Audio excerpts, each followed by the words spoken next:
And we're back, ladies and gentlemen, Structure Studios 101 in Pool Studio Blue, presently Legacy Blue in version 4 of Structure Studios.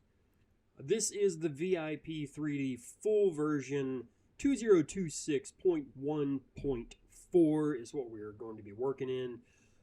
This is for um, beginner level, entry level, just how to navigate through the software to get you started real quick so you're not completely lost.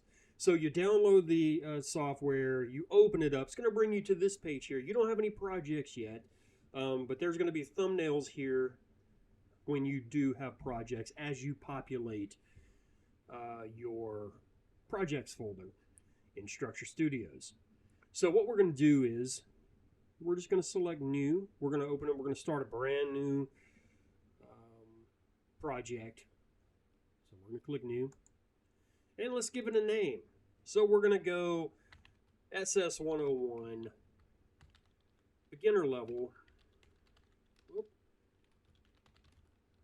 navigation. So this is where we're going to be at.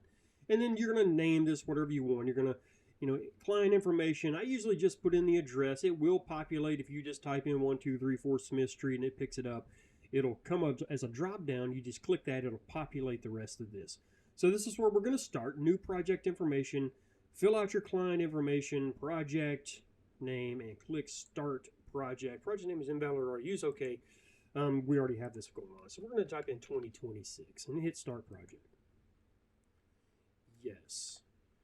I have another project open in the background. That's why it changed. Okay, so you're going to come into your grid screen. So this is your working screen here. This is your main menu right here. So this your grid is going to be here. It's going to be what you're going to be working in. So over here in the right-hand panel is going to be all your tools, everything that you need to navigate through basically the user interface is what all this is. This is a top taskbar ribbon up at the top. Here you have your drop-down menu with your save as, restore latest autosave if you crash, your configuration, which is very important, presentation mode, F5, F7, Control P, of course, to print, project locations, like where the folder is, you can hit F10. Your account, transfer license. If you have more than one PC, you can operate the software on up to 2 PCs, but you have to log out of this PC before you log into the other PC. So transfer license is very important. You don't want to get caught. You don't want to get flagged. Do it legitimately. One user, it's a single user license agreement. That means one user, 2 PCs, and you'll be good. You can't have multiple users, using PCs. I understand that their AI algorithm or whatever algorithm that they use gets confused sometimes, but just do it legitimately. Do it fairly. There's no pirating going on here. This is where you're going to go to transfer license. So if you come home, you have your desktop PC. You want to work at home on your laptop that you took to the office. You click this button, transfer license. You'll log out. You'll close everything down. You'll come home, open up the desktop at home, and then log in with your license and CD key, and then you should be good to go. Import and export. This is all of your export content if you wanted to export whatever PD, 2D, AutoCAD, or DXF files. Import here, you can import your CAD, background GIS, any type of custom content that you have. Your projects, any type of SketchUp assets or FBX assets. This is Yard. This is a virtual reality app, essentially. And F12 is about, and that'll give you, what version you're on, how your software is actually running, what chipset it's running on, which is very important. So you want to make sure that your graphics card is set up so that if, let's just say, for example, you have NVIDIA 5090 GPU. Okay, you don't be running on Intel. You want the software to be running on your NVIDIA high performance. So you have to do all that through the display settings, and we'll get into all that at a later time. We do discuss this a lot in our Facebook group, VIP 3D Core Essentials, hardware, software, tech support. We try to cover a lot of bases as far as software related in relation to a very large resource hog software like Structure Studios. Keep in mind that Structure Studios is an all-in-one program, so you got line program, render, texture, editing, all in one. So it's going to suck a lot of resources. So if you run a laptop, it's always recommend to get a cooling pad. We post all the links from our affiliate Amazon in our Facebook group, VIP 3D Core Essentials. You want to keep those machines running as cool as possible because this software will burn out batteries, burn out wall plug packs, and burn out heat sinks on laptops quick. I mean, it will drain it quick, as most of you probably have already experienced. So just keep that in mind. When you're working with this software, you're going to hear that fan. It's going to sound like a jet turbine engine. It's getting hot. If you don't have a cooling pad, get you a cooling pad with as many fans as possible. They're about $40 on Amazon. If you come over to the Facebook group, VIP 3D Core Essentials, all of those links are going to be posted. PC upgrades, accessories, cables, anything that you need to make sure that you have an efficient workstation will be able to help you out there. So this is going to be just for navigation. Hey, I'm just opening up the software and I'm just getting started. So let's get on to that. So again, we open up. We're going to be in our grid here. I always select from the top taskbar. We're just going to start with grid. 1-inch grid for accuracy, always. I know a lot of people use, 1 foot, 2 feet, like a 3-inch grid. You're going to be 3 inches off if you want to get down to accuracy. 1-inch grid always for accuracy is what I always suggest to users. You can use any one of these grids that you want. If you want to be accurate, get down as low as possible. That way you're going to be accurate. You're going to have to zoom in a little bit more, but that's okay because accuracy matters. Snaps, very, very important here. If you're doing anything straight line, 90-degree angles, the only snaps you need is grid. And I use relative angle, and I'll have autocomplete. That's all I've ever used. Now you can go center point, midpoint. If you have a bunch of lines already and you need to find certain points. But to start, make sure that you're on the grid. Start from the grid. If you're just starting with the software, start on the right foot. Start with just drawing straight lines because geometry is a big deal in this program, especially on certain stages that will cut the terrain, like hardscapes and decks, swimming pools, house foundations, planters, different things like that, that will automatically cut the terrain for you. That geometry is very, very important. So we want to make sure that we have our grid set up properly. Start with 1-inch grid. If you're drawing just a 90-degree angle, and I'm going to drop in a survey here, I'm going to show you how to do that, and then we'll show you how to get going on that right there. So this is going to be your setup to begin with. Don't check all of these boxes. They're all going to fight each other. I promise you that. You're going to have geometry errors, splinters that run off into infinity. You're going to have like space voids that you see. It's just going to be really weird and wonky because the geometry is all messed up. Keep your geometry clean. Keep it tight. You're not going to have those issues. It'll eliminate 99% of all issues that Structure Studio users have just by keeping your geometry clean and everything's snapped, everything's straight, nothing's crossed up. I promise you it's going to save your life. It's going to save you a lot of hair and a lot of broken mouse, keyboard, holes in the wall. You're going to get frustrated. Let's not get frustrated. You're in the right spot. We're going to do this in real time. We're going to do this in real world application. We're just some people just sitting here at our desk, just working. That's just how we're doing. All right, so here we go. Hide, unhide menu. So this is very important also. You can toggle a lot of things on and off here. Let's go down here. Go down here. Okay.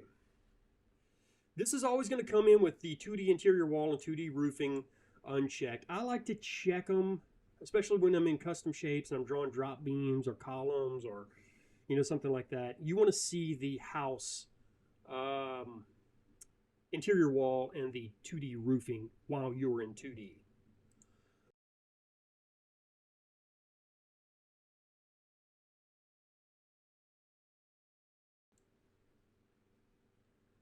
So we want to make sure that you're familiar with how to go in and turn things off, especially like measurements, text, 3Ds, your property lines, setbacks. You can draw all of this stuff in your project information here if you want to see your property lines. They will be visible in your images when you go to your presentation mode. So you can toggle those on and off here without actually having to delete them. So they'll show up on your construction documents if you use Structure Studios for your construction documents. So this is hide unhide. It's very, very, see, I like to hide contour lines. There are certain things that I do like to hide. I don't want to see a bunch of contour lines when I go and I do a construction drawing or something like that. So let's see. House and custom shapes. House, of course, interior wall, custom shapes, pergolas, if you want to hide those. This is where you hide things. So if something, you want to hide something without having to delete it and redraw it again, this is the menu that you do that in. Your object menu is whatever you have selected. It's going to give you all of the information for it.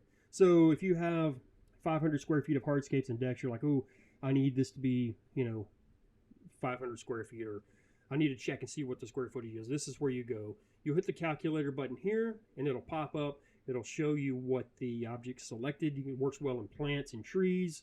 It'll give you the count.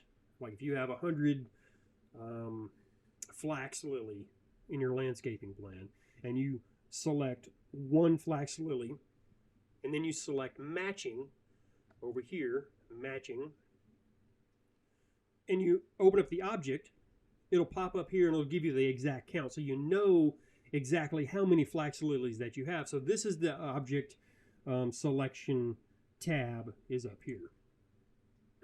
This is just undo last. Control Z will undo, Control Y will redo it. So if you accidentally Control Z something, basic Windows function is Control Y, it'll put it back. That's pretty much it on this rib, and everything else is pretty much self-explanatory. So let's get started here. We just opened up the program.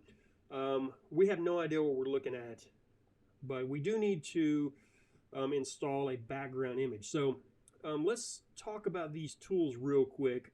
If you hover over any of these tools in the tools menu, it's going to give you the hotkey for it, or the shortcut key.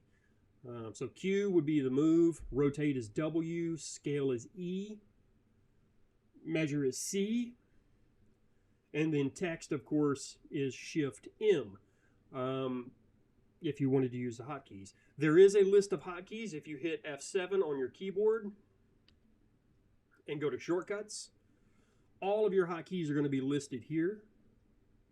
This is the configuration menu in F7. So you have your general, which is you choose your color. It's not Pool Studio Blue any longer, which is, sadly enough, it's Classic Blue or Legacy. But we're going to continue to call it Pool Studio Blue, just because because we're just like that. A Classic Blue Legacy is the color, and then you have a bright white. They don't have the optional colors. You just get these two options in V4. Stage selections, open material stage in 3D view. Yes, I have that checked. I want a standard imperial.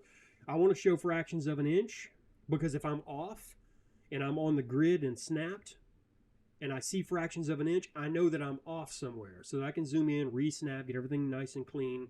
So show fractions of an inch, panel and grid always. Save settings. Every 5 minutes, mine will auto-save, but you have the option.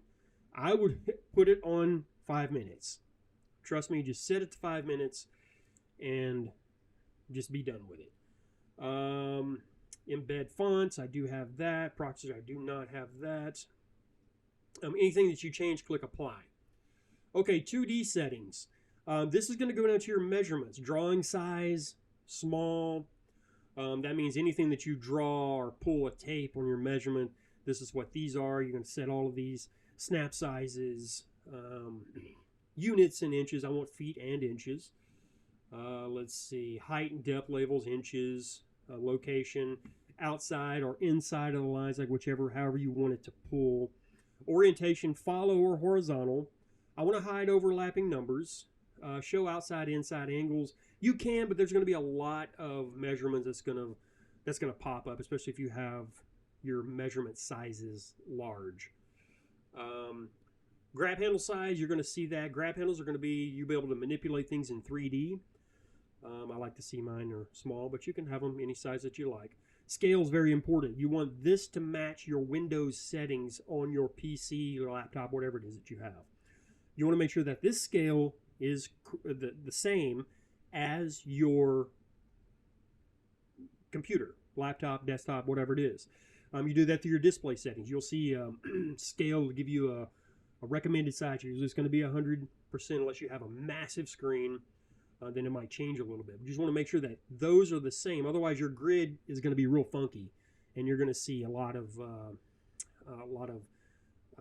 lines in there that are not scaled out correctly. You look like a plaid shirt, and we don't want that. Snap strength is very important. These are roughly default, so that's kind of where I am on snap strengths. Let's see, customize markup. Okay, this is a new function in version 4. So customize markup means that anywhere I come into here, I can set my defaults, text, general markup, plumbing, electrical, gas, auto fill stuff, rockwork, custom shapes. I can set everything, like colors, line weights, fills, all of that, and then apply. If I want to apply all defaults, if I want everything to be the same, I'll just click apply all defaults. But then everything's exactly the same. So if you want your electrical and your plumbing to be a little bit different with different line weights, you don't want to select this. You're just going to select whatever it is. Like this is custom shapes. Here's pergolas, here's roof, here's house. And then click OK and apply whatever changes that you have. So you can customize this to suit, which I would encourage you to spend some time, get in there and customize this out. That way you don't have to spend a bunch of time on the back end when you get to it. Do it now. That way when you get to that stage and when you get to that point, everything's already going to be done. You're not going to have to fight with it. Okay, so customize page layout. Another default page size, 11 by 8.5, or you want to go 24 by 18 or 36 by 24 if you have a big plotter or something like that. This is where you're going to set that. So however you want your output to be for your paper size coming out. Your margins, you can set those. Your custom scale, 12 inches equals a foot. So you could change this to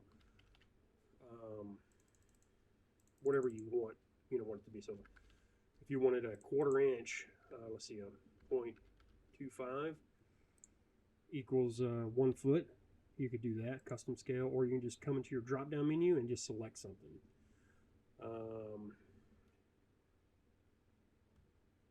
There we go, 1/8 equals 1 foot. That's about standard, so we're going to set OK there. So 1/8 is a foot. That way you can scale things out in the field and whatnot. Or you can set that. That's where you set it. Customize page layout. You set it to wherever you want it. So if you want a 1/4 inch equals 1 foot, then 1/4 inch equals a foot. So when you print out on your plotter or whatever it is that you do, your paper size, whatever it is, 1/4 inch is a foot. If you set your custom scale in page layout. Okay, so we're going to say OK there. And once you get everything where you want it to be here, you're going to click apply.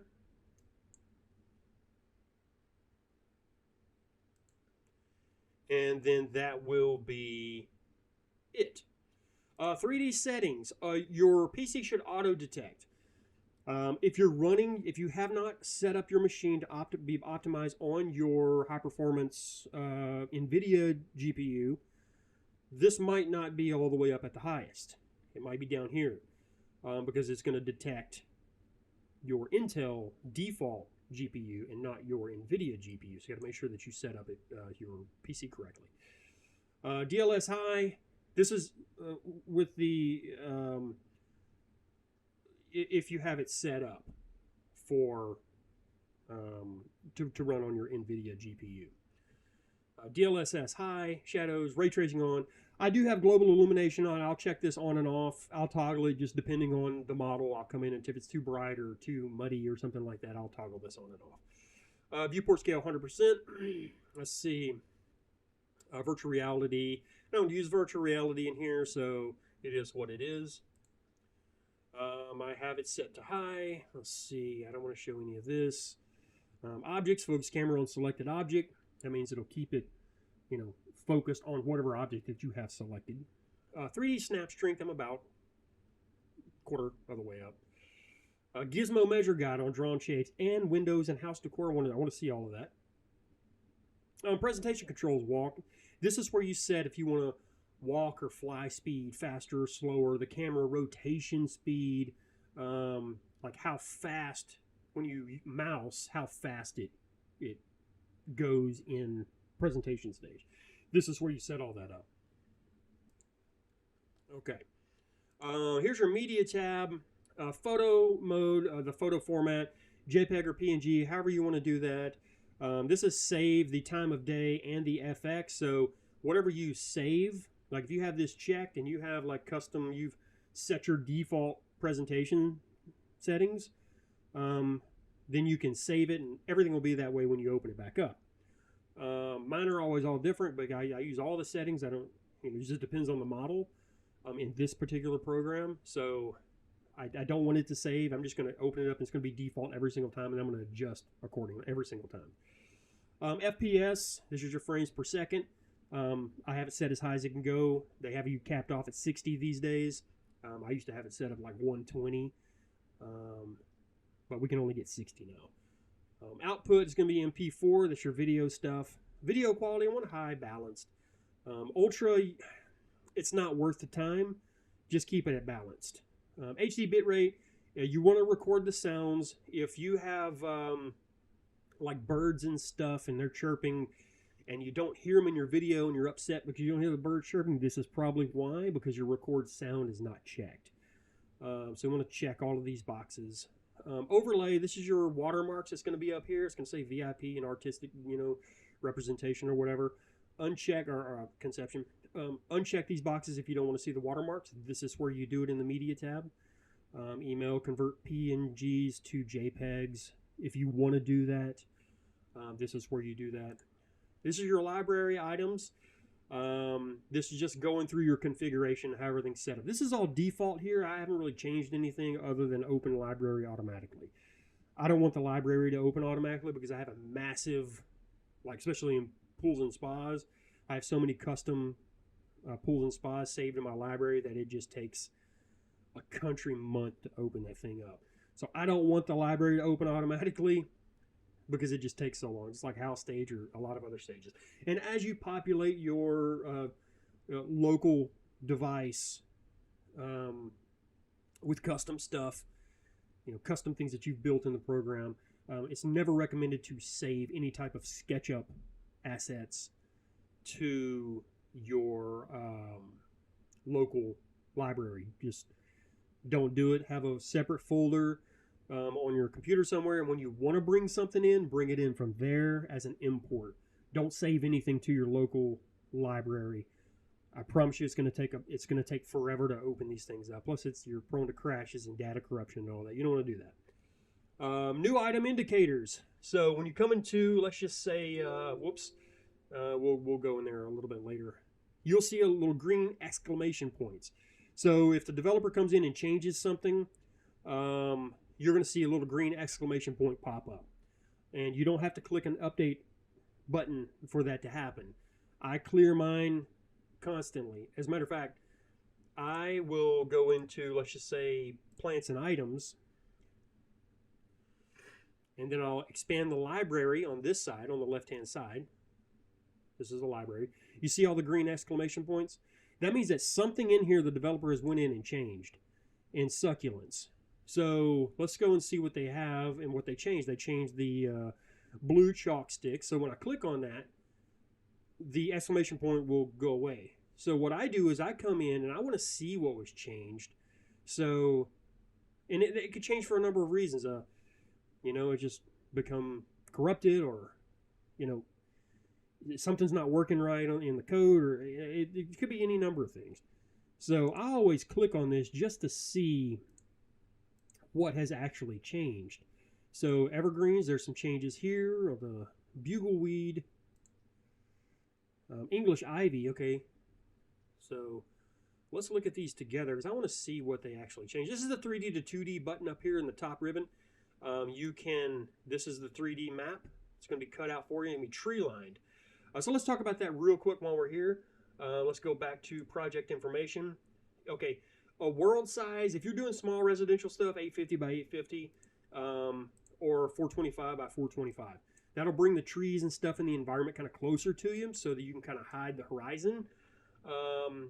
I always use hills and trees just to hide the horizon, because if you were just to go grass, you see you got the horizon back here. So I like to use the hills with trees. That's just my personal preference. But you can select your environment here. You got the beach. Let's check the beach out here. I'm glad they took the islands out from the ocean there. I don't ever use these, but you know, a lot of people do. Coastal, let's see if they put the islands back. Hey, look at that, they did. They took them out. All right, but we're on a 425. Let's change it to a big one and see what happens. Ooh, yeah, look at that. Okay. So if you wanted like an ocean view, and you can also change this beach to in the material stage to grass if you want. Let's change this back. You got ocean front. Let's see what that is. There we go. They did do it, so I'm happy about that. So it gives you a full ocean view all the way around. In all other versions, there was like mountains and islands out here, like we were in, you know, the Keys or something. It was like, I don't know where this is on Earth that have islands like this. I just want an open ocean view because I'm in Florida, you know. So yeah, that's good. And again, you can come into material stages, materials button up here. Double click your beach, type in grass, and then you can change your, you know, your environment to grass. But you're gonna be surrounded by ocean, just to give you a heads up. Let's go back to project information, see what else we have. A desert mountains, hey, you're in Arizona or somewhere like that, or Mars. This is a cool place to be. And your regular grass map. Your hills, you want some hills back there. And of course the hills with trees is what I like. Personal preference. Just to hide the horizon so I can kind of see some treetops over my houses and such. Let's see what else we got here. Here's a lake with no trees and some mountains. It's kind of cool, this little cove here. But you can, if you group a load of trees, you can put them out here on the mountains. Just make sure you group them on the grid and then slide them out as far as you can in 2D. There are some tricks that you can do to push them further out. Let's see. Here's some mountains. If you're in Pakistan or somewhere. Let's see. Mountains with some trees. It's basically just hills with trees that are just a little bit higher.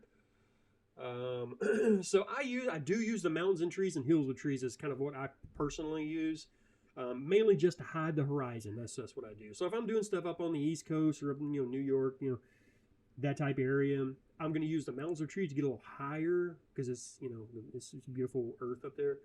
But down here where I'm at, we're in Texas Central Standard Time Zone. I am going to use hills with trees. Okay, so there's a little quick rundown there. Let's see. We were talking about the plants and stuff. So let's go. You know what? We'll get to the plants and all of these. We're talking the configuration menu. I got off track there. Let me see. Let's put us back in configuration. Library. That's where we go. Mark items shared with Yard. That is if you use Yard. Not many people. I don't know anyone who uses it. Plant names, common or botanical, whichever one you like. Objects. Set new objects to symbols if you want to see them as symbols, or if you want to see them as a 3D looking plant. This is what I have checked. This is going to be the default settings. I just leave them as is. Smart data. Smart data is very important. So if you use Structure Studios as your main construction document generation software, this is where you want to go. So however you build in real life, if you're a builder, then this is where you need to be to make sure all of this is set up the way that you build, so that your construction data is not skewed in the end when you get to that point. So a lot of people's like, well, it doesn't work, smart data just doesn't work. And while I agree it's not that smart, it's how you set it up. If you set this up the way that you build, your thickness, like, do you pour 6 inches of thick flat work, or do you do 5? What is your excavation wall offset? What is your floor offset? This has it at 12-inch walls and 6-inch floors. How do you build? This is where you set all of that up. If you set all that up, let's just say, you know what, I only do 10-inch walls and 4-inch floors. Well, then change it here to 10-inch walls and 4-inch floors. Your pull depths. Usually, while I'm in here, I'm going to go 3.5 to 5.5 because that's about what I usually draw.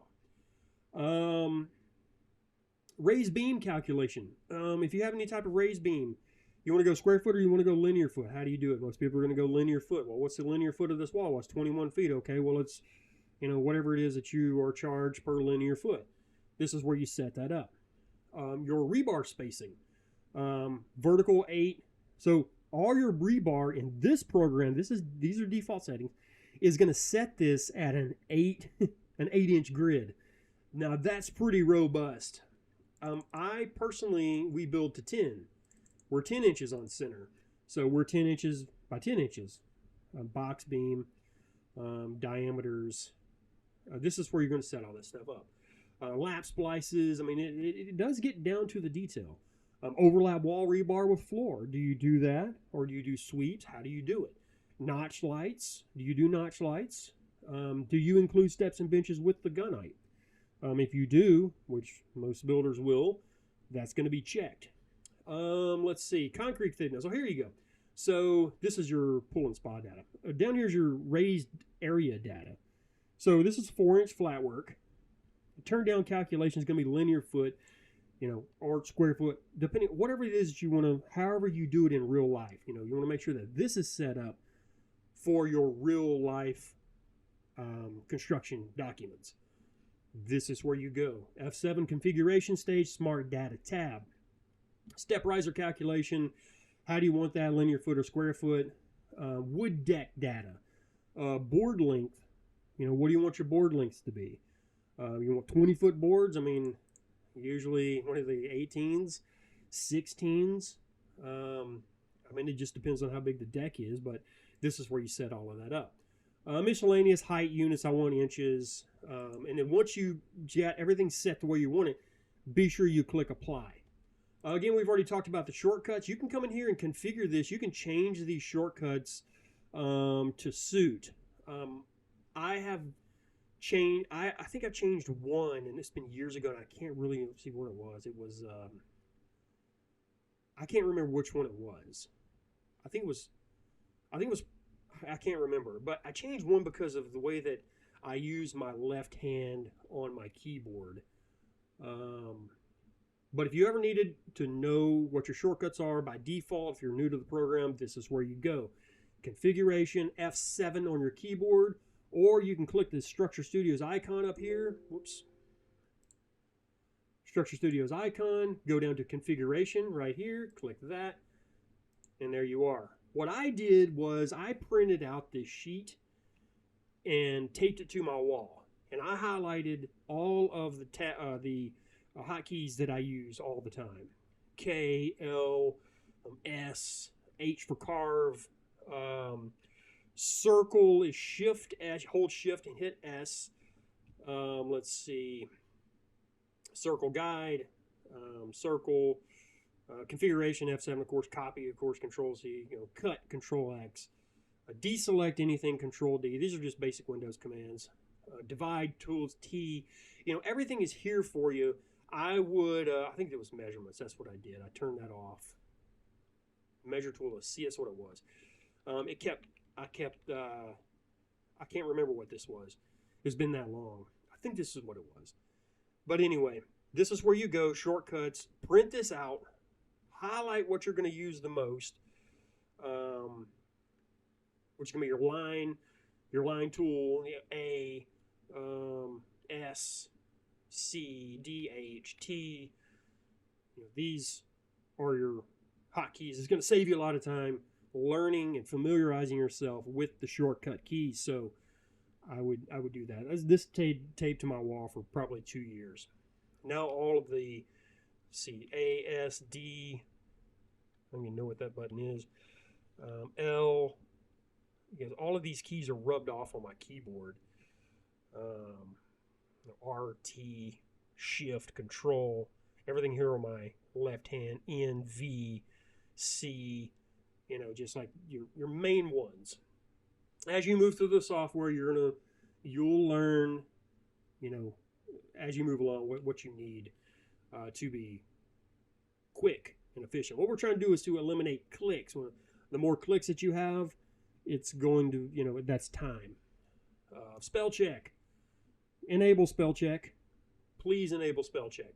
Vendors, this is all the vendors that's left in Structure Studios. There used to be a horde of vendors. This is all we have left now. So select which vendors will appear in the library. You need to restart to apply any changes. So if I just have these all selected, I want them all to show up just in case I want to see them. Now I don't use Thursday pools or, you know, Wet Edge or different things like that, but I don't mess with this anyway. So okay. All right, so we got that done. Again, over here in your left-hand tab, you'll see the library. So this is where you're going to expand.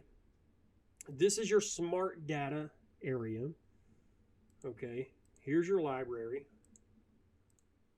This is where I'm going to go in and type in, let's say if I'm in a house stage. I'm going to type in door. Okay, I'm going to click that. It's going to pull up all the doors. Door hardware, door handles. It's going to pull up everything. I got a bunch of custom doors also saved in here. So my library is going to be a little slower. So here's my custom doors. So here's all your doors. So this is where you type in everything. They added some changes here. So your libraries are going to be all of your thumbnails. Like if you're in plants and trees, anything's going to be here in your library. This is your user library. Just expand this menu here. And you can work while you have your library open as you navigate through the software. You know, everything's going to be here. All right, let's go on to, I think that pretty much covers navigation type stuff. Project information, pretty much self-explanatory. This is where you import your background images and survey and stuff in 2D. So let's just say we're starting a program. I have a property survey. I need to get that into the software. So you're going to navigate over here to the background, and you're going to click that. And then you're going to navigate to wherever your survey, you have it saved on your local PC. So I have a specific folder that I save everything into. That's going to be labeled. This is just SS101 content. And so this is kind of what this is right here. So once you've located, wherever you have it saved to, once you locate your survey, all you're going to do is double click on it. And it's going to bring it into the grid right here in the center. What I like to do is invert the colors so that I can see a little more clearly. Because I'm on Pool Studio Blue or Legacy. Okay. So I always dark out my surveys like this, just the way that I do it. Okay, if you notice this is off on an odd angle, never ever ever work on an odd angle in this software. You're never going to get your line straight. It's going to skew all your numbers. You're going to have all sorts of geometry errors. You're going to have all sorts of issues. Okay, so we're going to fix that up. So once you get your survey in, you can position, I usually position mine in the center here. This looks like the front, and this is the rear. So I'm usually, personally, the back is always facing up and the front is always facing down, as if I'm standing in the front looking through the house. So that's kind of the way that I design. Everybody's different, and it's okay however you want to do it. Okay. The main thing is getting it squared up, which we're about to do here. And there's also videos strictly on squaring up property surveys on the YouTube channel here if you want to go and look at those. All right, notice my north arrow here, notice my north arrow here. Here's where you set your orientation. Always want to be accurate.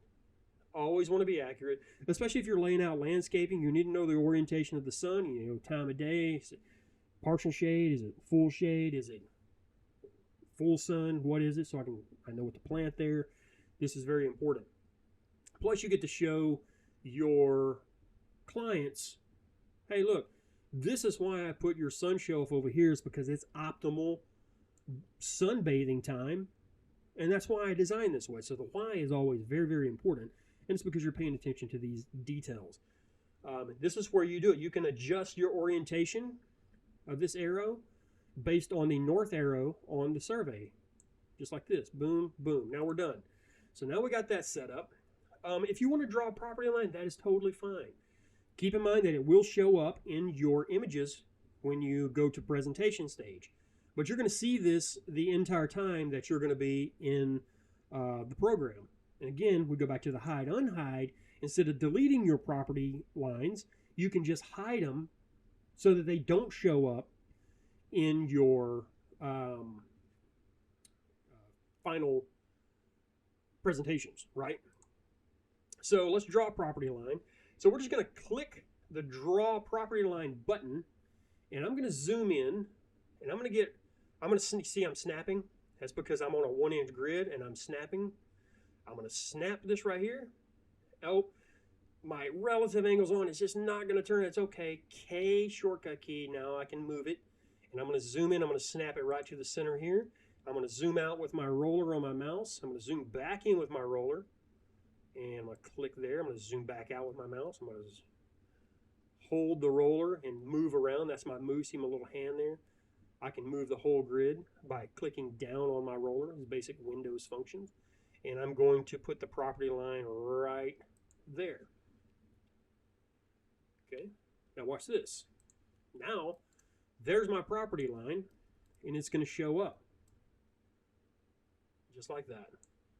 Totally fine. It'll keep you sort of in line. It'll keep you, you know, your orientation correct. Okay. So let's go back to the house stage, because the next thing I'm going to draw is my house slab. But wait, I'm at this odd angle. That's okay. We're on a grid system, so we're going to line this thing up. Let's go ahead and let's do this.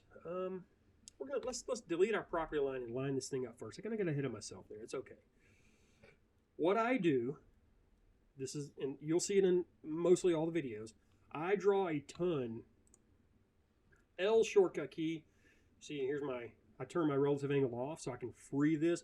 But if I'm down like this, you see the fractions of an inch, 4.39 inches. I know I'm not straight.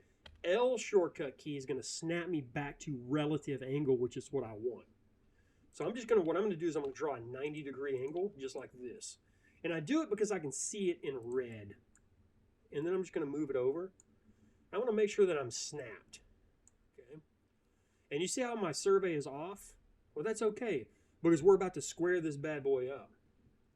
So now what you're going to do is you're going to come all the way down to the bottom under background. Import background. You're going to see your layers. And you're going to highlight that layer blue, just like that. You see, it's blue highlighted. So now what I need to do is I need to rotate this. So I'm going to use my W rotate key. Now watch my move tool, W for rotate, okay? And I'm going to turn off my relative angle with the K shortcut key so I can freely move my survey like this. And now I'm just going to square that thing up just like that. We look really good. So when I'm good with the square, now that my survey is squared up, I'm going to click off of it and hit escape to escape out of that rotate function. I don't need this anymore. I'm going to delete it. So there we go. All right. So now what we got to do is we got to scale this out. So A lot of these surveys, you know, this is 22.5. It's probably going to use this side. But if you don't have any type of measurements, you need to get something to scale properly. Otherwise, you're going to be way off. You don't want to start out on the wrong foot in design. Start out as accurate as possible. Make sure everything is scaled correctly, and then you're going to be in good shape. All right, so this is a 20. I can't read that. Let's find something that we can actually read. 20.7. There we go. 20.7 is this garage here. So we're going to scale this line here. I usually try to get, I don't want to get anything under 20 feet. I like 22.9. That's probably a good one. Let's do that. You know, somewhere between 20 and 30 if I can find something like that to scale. I have noticed that in this program, and it depends on the actual survey itself, if it's how good the survey was. If you scale something really long, it's probably not going to come out 100% correct. So let's scale this at 48.7 and see what happens. So click the survey to highlight. I am highlighted. Okay. I'm going to zoom in. I'm on a 1-inch grid, so I zoom in really close. And then I'm going to go scale image. Here's our scale button. I'm going to click that, and I'm going to get over here on the line. Usually going to be right here in the corner. You see I'm still free. I'm going to hit L shortcut key for my relative angle because I want to snap a straight line. L. Here we go. And I'm going to get right out to the edge, and I'm going to click. So now, 48, and that's not 7 inches. It's 48.7, so there's going to be about roughly 48 foot 9 inches, okay? So somewhere between 8 and 9. So I'm just going to go 48.8 and hit OK. Now watch the survey. Boom. Now it's scaled it. It scaled this line to what I set it to. So now what I'm going to do is I'm going to kind of get in here and zoom in and see how accurate I am on these smaller measurements. Okay, so I'm in the house stage. This is stage 2. We've already got our project information set up here. Our north arrow, all of that fun stuff. We're in stage 2 now. Okay.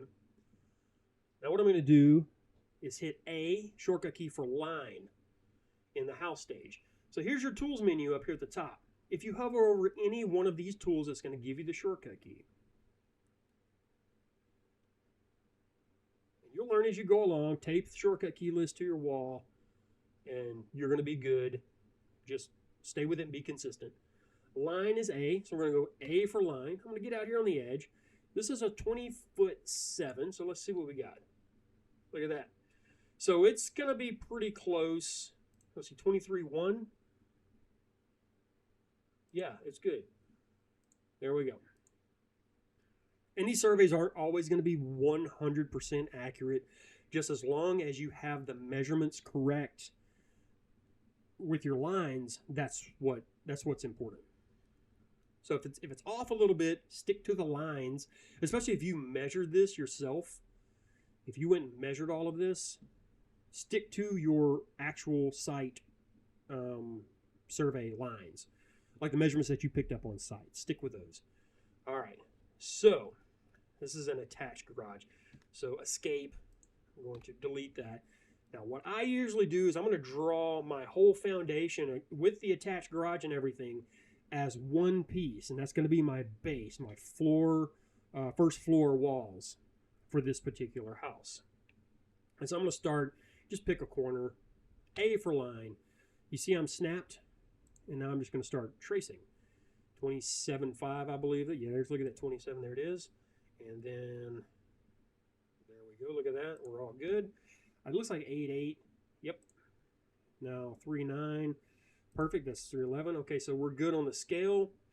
And then, what is this, 22.9, so that's further right there. There we go. Back up to the top. 22.11, see I'm straight. 4.9, there we are. Yeah, this is good. Okay, so now I just trace the outside of my property here. And again, I'm zoomed way in like this, so I'm sure that I'm accurate. And if I want to move over, I'm just holding down my roller on my mouse, and that's my move tool. So I can just kind of move along here without, see, it's like 3.7. There we go, 3.8. Boom, look at that. You see that autocomplete line? It's lining me up with this line over here, which is exactly where I want to be. So this is 7. We're on target. Another 3.8. Okay. Roller mouse over. I'm just following all the way around. Back down. There we go. 3.8 and bang. Look at that. We're right on time. Boom. Okay. So I have my default set to not add a roof. When you draw this, it's going to automatically add a roof like this. I always recommend and I always suggest that you remove the roof and separate your walls from your roof lines, because in this program, it is a big block puzzle. It's not an architectural program. You're going to have to piece this thing together when you draw these houses. And you're going to get frustrated, you know, but fortunately you're getting in on the software when you have all of these fantastic roof tools. So it's going to save you about 80% of the pieces that we used to have to do prior to version 3. Okay, you're going to be saving a lot.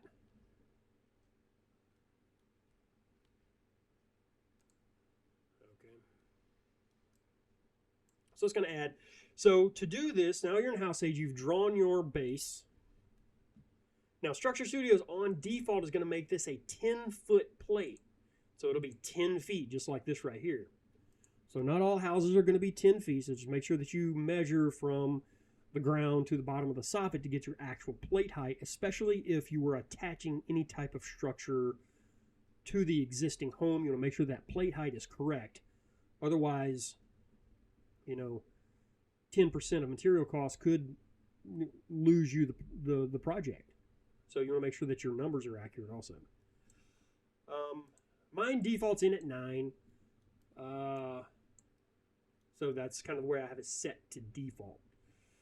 So when I draw, I don't want it to add a roof because I'm going to add my roof as a separate layer. So I'm going to set this the way that I want. 9-foot plate, 6-inch interior wall. When my ceiling's on, I want my foundation on. And I'm going to hit set to default. Set currently selected house settings as default. Yes. That way, every single time that I draw a house now, just like we just did here with Trace in the survey, it's going to come in at 9-foot plate height with a 6-inch interior wall with a ceiling and foundation on. And then we'll go from there. And then I'll toggle the ceiling on and off. You see how the walls are in? If I have a second story to add onto this house. But we're not getting into house modeling, because we're just showing the navigation of how to get started. Okay. So we've imported our survey. We have squared up our survey. We have scaled our survey. Here's our build lines. We've drawn our first floor walls, so we know where we are. And now we can move on to, you know, your design, getting into the next stage, and going from there. What I usually do is I'll draw the house first, and then make sure that my terrain is set once my house is complete. Let's just say this yard I think was, oh, this is the back. Seemed like this yard dropped down like 36 inches from the slab, this is a concrete patio, to the back fence. So it had a slope on the back because there was a vanishing edge on the back of this pool originally. So you're going to get your terrain in. I do all that manually. I do not use GIS. Number one, it's $30 for a single GIS these days. Number two, the terrain stage is much more user-friendly now, and you can fix your terrain if you go and set your transit up or your altimeter or whatever you have, and you know what your drops are. So what I do is I'll set it up on the concrete at the house. I'll pull a tape all the way down to the bottom, and I'll set my altimeter up from here to here and take, this is, I'll see, C for measure tool. This is 80 feet, and then I'll go every 5 to 10 feet, whatever it is, I'll make a mark, and I'll set my terrain to that. Easy peasy, and I don't have to spend 30 bucks. So let's see. Let's go back to project information. Let's draw our property line back in now that we have all this squared up. So again, project information stage number 1. We're going to go to draw property line. And we're going to click that, and we're going to go bang. K to turn off your relative angle so I can freely move my line. Zoom in, snap. You always want to snap. Roll over, roll in my roller ball. Click, snap, zoom out. Roller ball, and there we go. So there's my property line. So 3D tab, 2D, 3D, toggle between 2D and 3D. There we go. So I know this is the back, this is the front. You can draw in your sidewalk in the street if you want to in hardscapes and decks. This did have a big concrete patio here, so I usually will go, I'll skip from house stage once I finish the house, and I'll go straight to hardscapes and decks to draw in my flat work. So hardscapes and decks is going to be stage number 7. They do have walls, fences, and railings as the next stage after house. And we drew the property line here. It probably would be wise to go ahead and get your fences set up. So click walls, fences, and railings. We're going to just go straight to the next stage here. And then you'll be able to, once you get your workflow down and you kind of know where to navigate to, you'll be able to, you'll determine where you want to go and what order of importance is relevant to your actual workflow. Okay. All right, I'm going to expand my library over here because I'm going to see all of my fences and stuff. So let's do, it's just going to be the fences here. Or actually, it's here. You see the fence in the survey. Blah, blah, blah, blah, blah, blah, blah, just like that. Little sound effect for you there. And I think the fence, yeah, this is the drive. Yeah, this is a driveway here. This came into the side. Okay. So this is, let's see where I'm at. There it is. Okay, I got turned around. Here's the fence. All right, so A for line. I'm in walls, fences, and railings. A for line. I'm going to get up on my corner. I'm going to zoom in. You know what? Let's do this real quick while we're here. You're like, man, I got to zoom in. I can't see anything, but that's okay. Back down at the bottom, background. It doesn't matter what stage you're in at this point once you get your survey or whatever background image in. Highlight. You'll see the blue box. Turn the opacity down to, let's go 30%. That way I can still see my lines, but it's not overwhelming and I can see where I'm at. Again, this is where, okay, let's just, if you, let's see, how do I say this? If you have, let's go to, whoops, change color, okay, default, click apply, wait,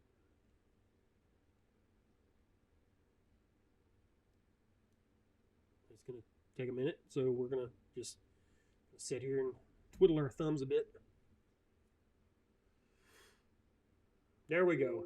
Okay, so this is default. This is like a gray, I can't remember what they called it. They called it, I know some users that have been using for a long time, they use this setting here. I can't remember what they called it now. It used to be dark mode. But this is default, okay. F7, general. Then you have bright white. Now this is really, really bright. So if you have sensitive eyes, you might not want to use this. A lot of people do because, it's just what they like. But you got 3 options. So you can either pick 1, 2, or 3. So it's whatever you like. So this is going to be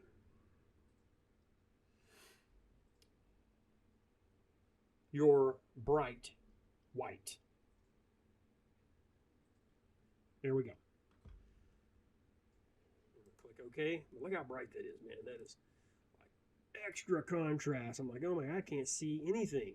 You can't see your lines, unless you click on something.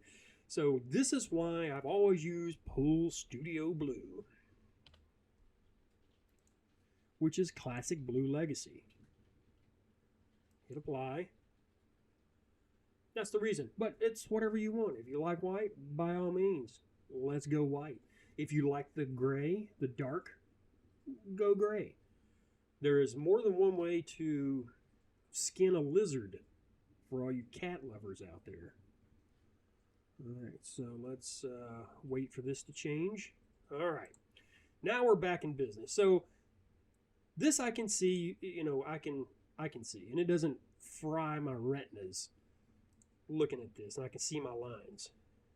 And also, if you wanted to make your background image a little more opacity, just lower the percentage, and we're back in business. All right, so walls, fences, and railings. Okay, there's a bunch of options here in walls, fences, and railings. So I'm in walls, fences, and railing. I'm going to zoom in to where my fence comes in. A for line. Okay, I'm going to click. And I'm going to L shortcut key to make a straight line. I'm going to watch this. I'm going to go boom. Oh, see, look. Now watch. You see how it's not snapping to my line? It's because I have my snaps to grid only. So this is where toggling your grid on and off is very important. I'm going to maintain my grid because I want it to stay on my latitude line, but I'm going to check point and line and turn it on. Now watch this. Now when I come in, watch it stop and snap right there. You see how it snaps, but let me zoom in. You see this square? This is 1 inch. From here to here is 1 inch. But since I have point and line, since there's a line right here, it's going to snap to that. You see my 2.71 inches? I know that I'm not snapped to the grid, otherwise it would be 37 foot 3 inches. But since I have my line here, it's off. But this is where my property line is. You see I'm right in the middle. So this is where I want to be. So I'm going to click that. Click. And now what I'm going to do is, this is in wall. I see a gigantic column pop up. I want this to be fence, and I want this to be a fence every single time. So I'm going to click set to default. Otherwise, it's going to build you a wall every single time, and you do not want to use walls. So click yes. Okay. Now I need to follow that line, but I don't know how. Well, it's easy because you have an outline tool. That outline tool is the D shortcut key. So I'm going to hit D, and then it's going to highlight this line. You see the question mark. While this line is highlighted and this line is highlighted, and I have my outline tool activated, which is the question mark, I'm going to click my property line. Boop, just like that. Now it's going to follow that line all the way around. Look at that. Just like that. But it's not going the wrong way. So it's going to go this way. This is the back, okay? And I didn't put my fence. Yeah, I put my property line up here, but I did not put my property line down here. So we're going to click that. And now I'm going to go A for line again. But you see my relative angle's on. See how it's following my angle, this angle? K shortcut key to turn that off so I can freely move this. And I'm going to put this guy right there where my fence line. You can see the fence line right here. You see the dashes has notation as a fence line. And I'm going to put this guy, L shortcut key. Let me see. No, it's still doing the angle. So here's the way you get around that. I know I'm snapped. So I'm going to go K, and I'm going to go up a little ways where my line is straight, and I'm going to click, okay? And now I'm going to reactivate my relative angle with L. Now I'm straight. So if you're coming in on an angle like this, just go up a few inches, make a straight line, and click, and then now you can turn your relative angle back on and get back up on the house. So I'm going to go off just like that. Now I'm going to adjust this so that I'm inside the corner, just like that. And there we go. So now my fence is in. So let's look at it. And there we have it. So this is a custom fence preset that I made. And it's, everything's on the inside, essentially. So if I wanted my boards to be on the outside, see I'm at center now. See back. We'll put all of my framing on the back. Or if you want to go shadow box, which is kind of like this weird offset panel fence, you can go back, which puts the good side here, but you see that the posts, it's almost like a good neighbor, but it's not. So center, and this is just going to be determined by what's actually out there on the property. So If I want to change my fence to whatever, if it, let's just say it had a wrought iron fence or aluminum, whatever, I'm going to expand my library and all of my fence presets are in here. So I can go aluminum. This is a very common fence. I can go the spikes. Okay. Chain link. I want to go chain link. And also your post. See why the spacing is 4/6. I don't know why it's default. It's usually going to be what, 8 on chain links. So I'm going to set that as default. So whatever you set your, like this is only for chain link. So like this guy right here, he's also set at 6 foot spacing on the post. So whatever you set that, so whatever you build in real life, you know, you can do that. So I have a good neighbor type fence, which is like this. I'm gonna set my boards to center like that. And then I'll put my good neighbor panels in if I want to do that. So you got hog wire, you got pool safety, different vinyl style fences, cattle fence for ranches and such. You know, there's all sorts of fence presets in here. Here's a offset wood with dog ear pickets. More of a cable type hog fence. You got cable fencing and railing. I do use these a lot for like upper decks and stuff. Here's all your glass panels for railings. Remember, just be on fence, or you can go railing. Either one. I usually just do fence, and I don't jump around from railing to fence. Sometimes I do, sometimes I don't. It just depends, I guess, what mood I'm in. Now you're back over to walls. See how I clicked on the wall? See, these are walls. So we just want to do fence. So let's put back on our good neighbor style fence. Okay, so that's kind of walls and fences.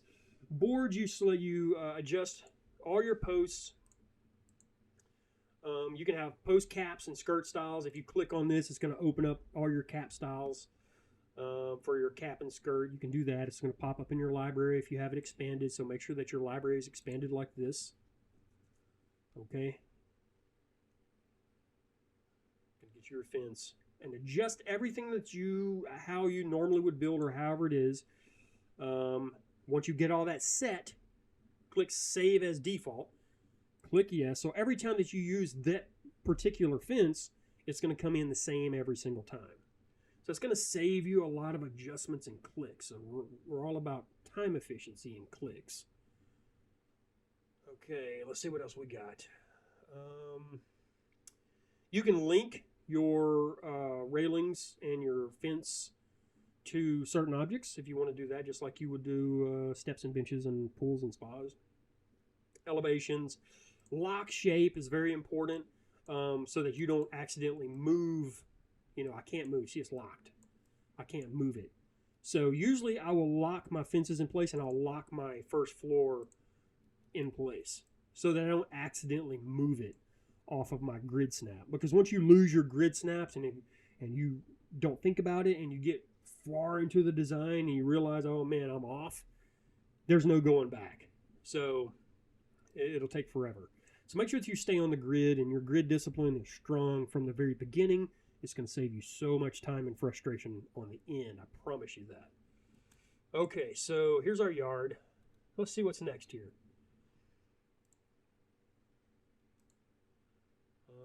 The next is terrain. So the developer says, okay, this is the order of importance. I'm going to go hardscapes and decks, and I'm going to put in all of my flat work.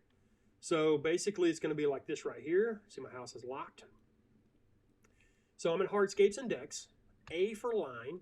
I'm going to get in here and just draw my concrete patio, 17 feet, click. And again, my relative angle L is selected, and my autocomplete is selected. So when my autocomplete is selected, you see the blue dash line? That means that that's where it's going to follow. That's what I want. So when I see the blue dash line, because my autocomplete snap is checked, I'm going to hit enter, enter, and there it adds. This added a coping. I don't want that. I don't want it to be flush. I don't want any height on it. And I'm going to set it as default. Oops, it's at 4 foot. I don't want that. 0, set it at default. Yes. Okay. So now my gigantic concrete patio is in place. See? Now I know where to design my pool, or hey, look, this is my design space. Because you have your flat work in, and you know where your boundary is. So we're going to back into 2D. And there's a shed here, which is 10 by 13. So I'm going to draw another shape. And I'm going to go 13. I'm going to just type 1, 3. Why is it? Oh, wait a minute. A for line. I'm going to type in 1, 3. And then 10. And then over autocomplete. And I can hit enter, or I can just move the line. And it's going to draw me another box for my house shape. Just like this. I think that was like a 7-foot shed or whatever that was there. So there's another shed back over here. Like this, but it's offset. You see how it's kind of off? And there's a tree there. So it's a 12 by 20. So I'm going to draw this straight to begin with. So 12. Down 20. And then autocomplete. And then click. Or you can do it this way. You can go A for line, type in 12. D shortcut key for your outline tool. And watch this. D is going to save you some clicks.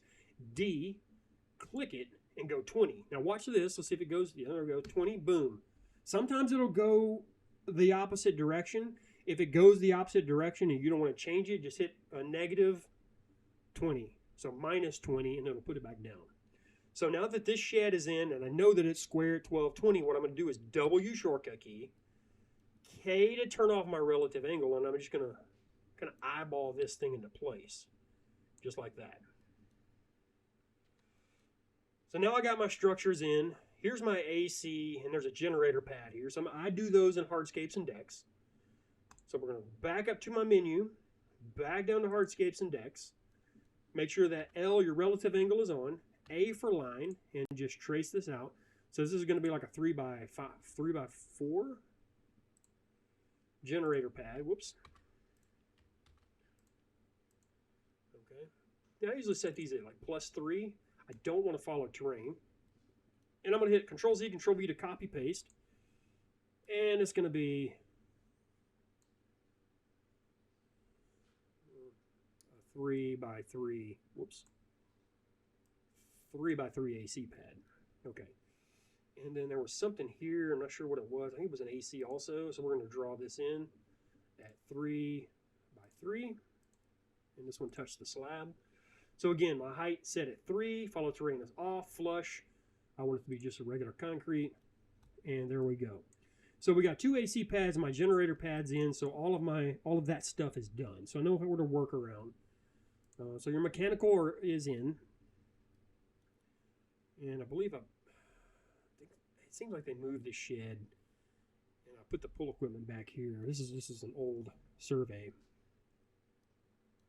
All right, so now that I have all of this set, AC generator, shed, concrete patio, and my house has been modeled at this point, my terrain has been in place, then I can start laying out my design. So let's just say that my terrain drops. Let's go to terrain stage. Is going to be next. So once I get my hardscapes and all of this fun stuff in, property lines, fence, all of that, I'm usually going to set my terrain. So I'm going to set my terrain before I start designing, so I know where to terrace if I have to. So it seems like from this point to this point, it was like 30 inches, if I remember correctly. So that's what we're going to use, 30. So what I'm going to do is I'm going to go to single over here on the slope, and I'm going to click this, and it's going to open up a straight line. And so this, I'm going to click a line, and it's 0, as I know that's 0 there. It's 0 back here. And then we're going to go -1. And we're going to go about halfway. -2. And we're going to go just outside the fence, where I'm on the fence over here. And you can grab this and move it. 30 inches. So now watch this. So now, look at that. See, I have a slope. A nice gradual slope down the yard. But look at my property up here.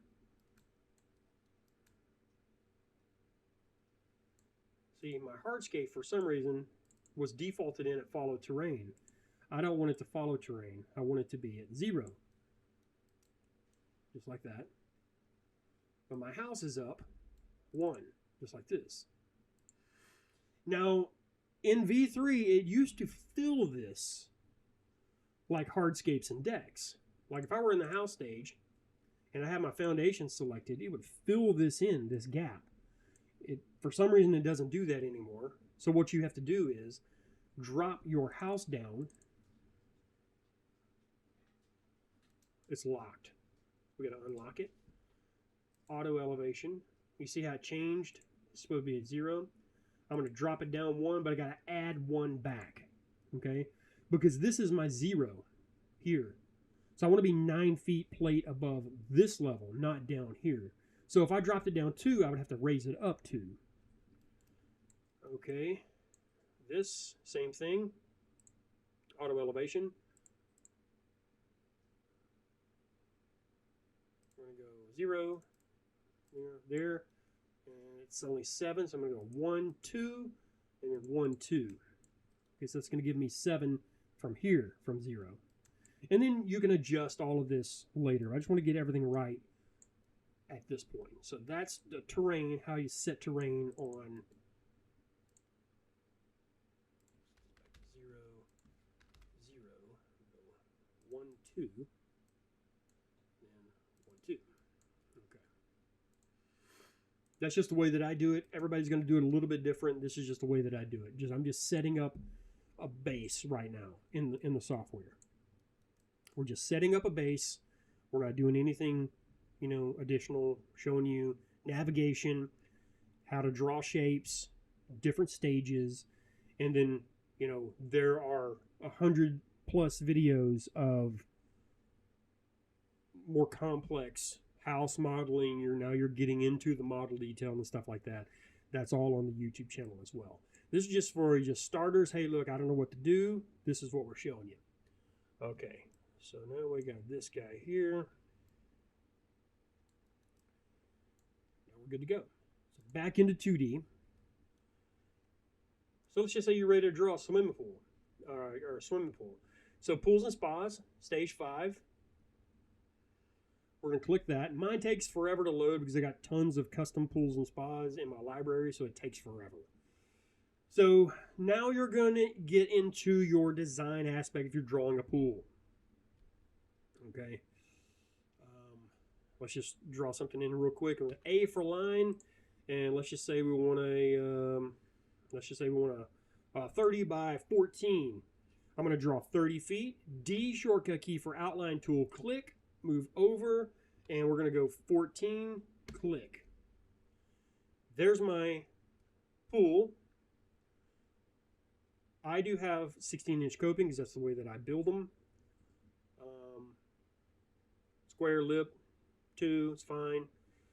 And we're going to go back into 3D and look at it. So there's the pool. You see how I am beam exposure in the back. We do a vanishing edge here.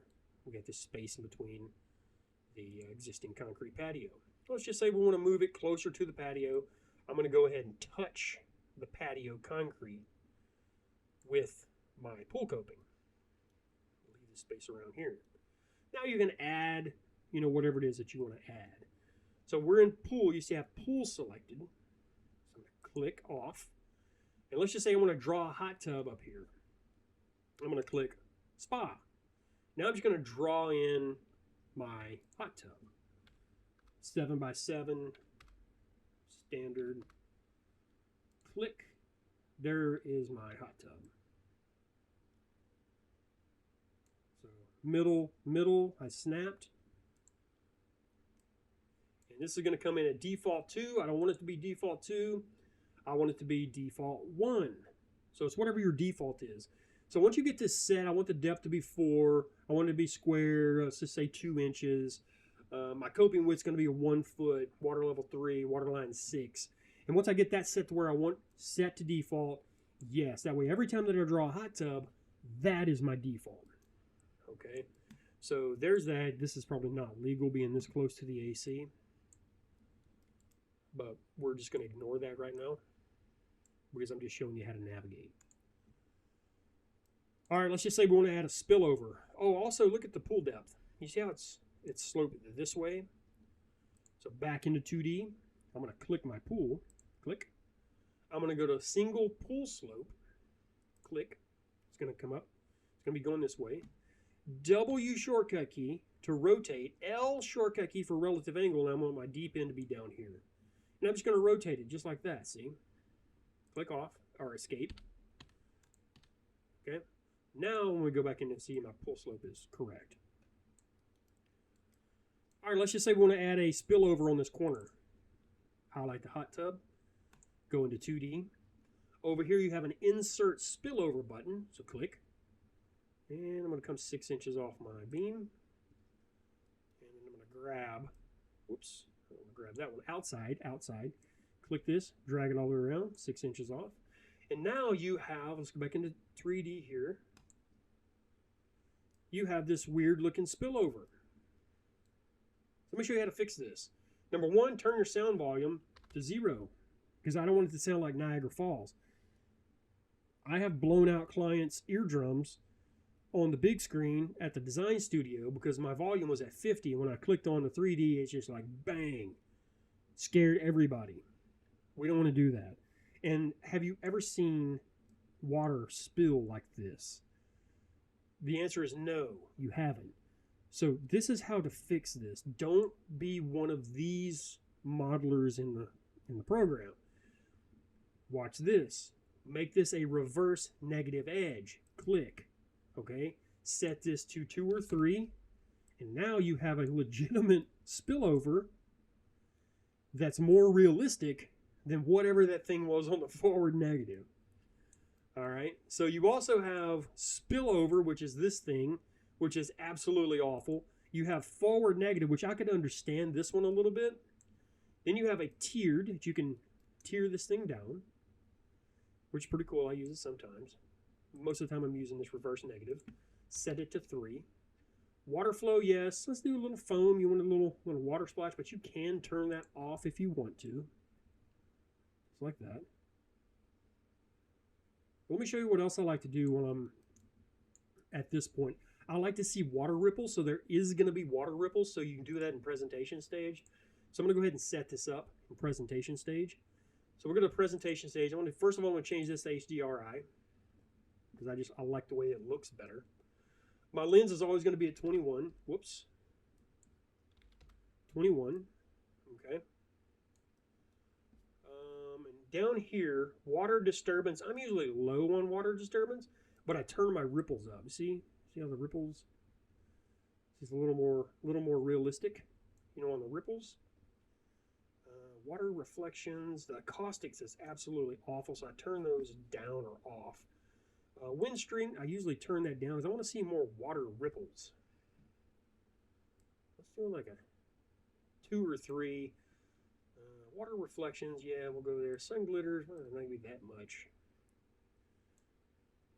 So there we go. So now you have a little more of a realistic spillover on your hot tub and more realistic water ripples. Now I'm going to go back to my pools and spas and finish what I was doing.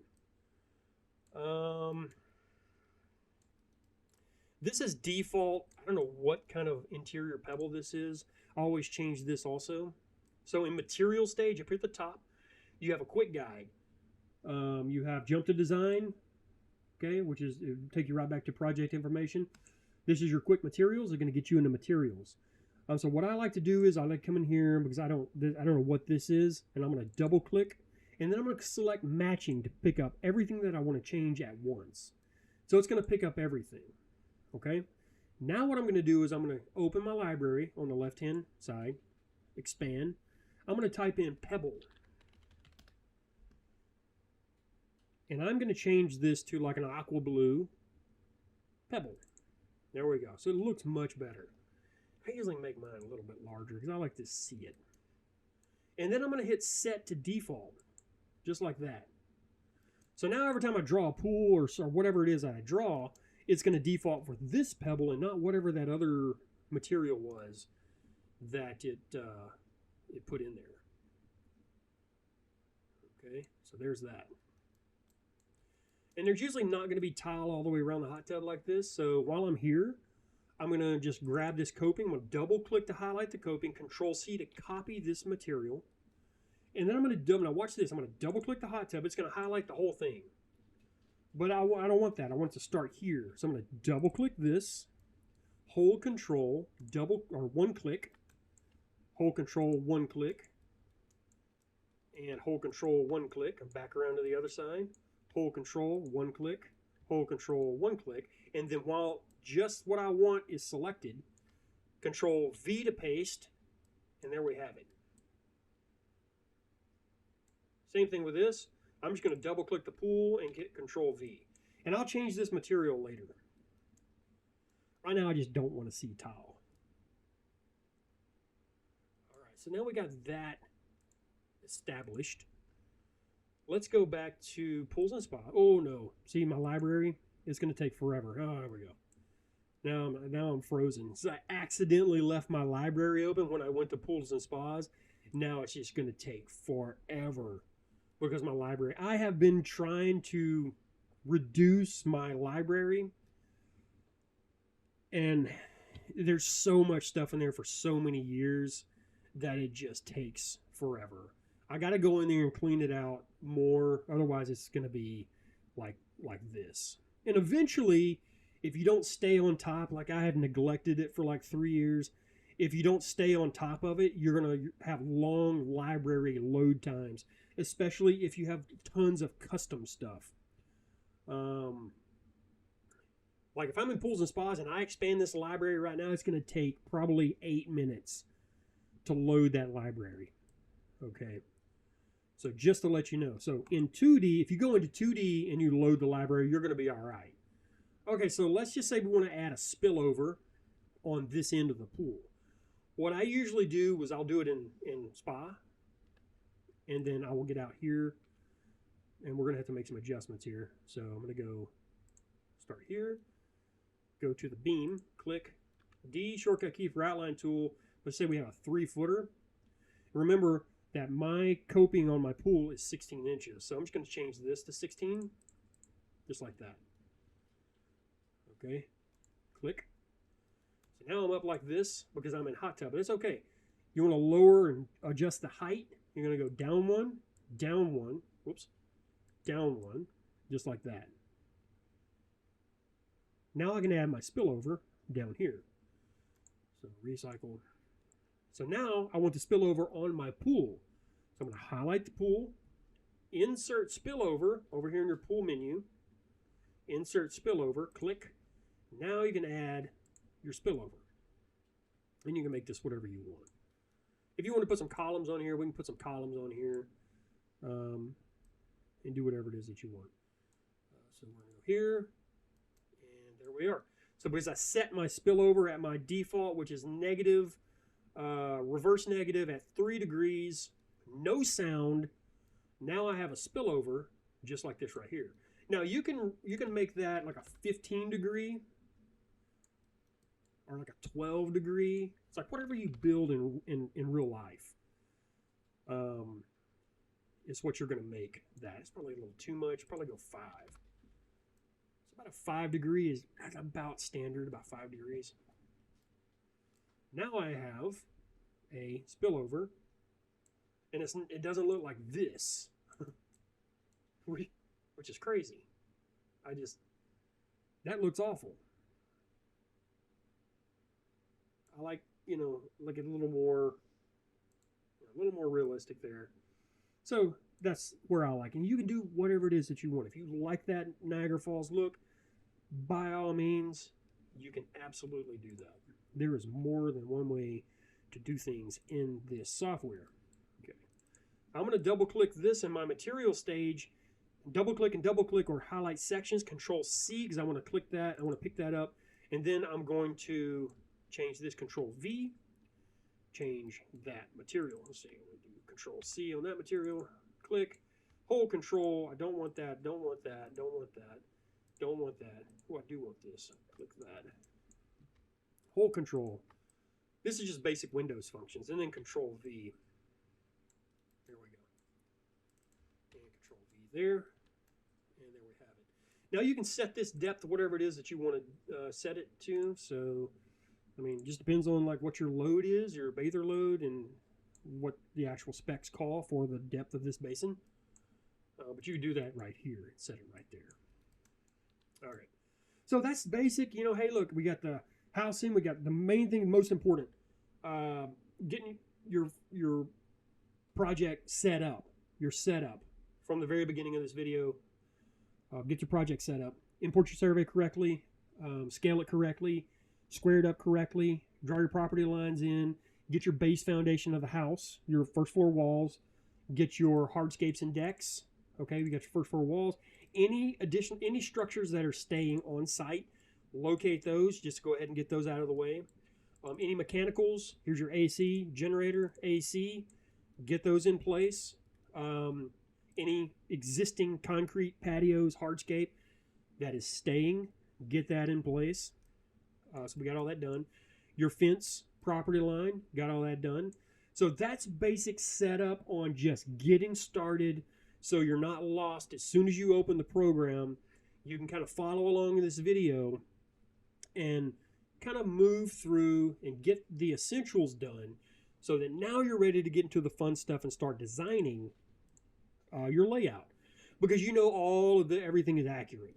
Your north arrow is accurate, your property line is accurate, you're scaled accurately, you got everything drawn in accurately, everything's located.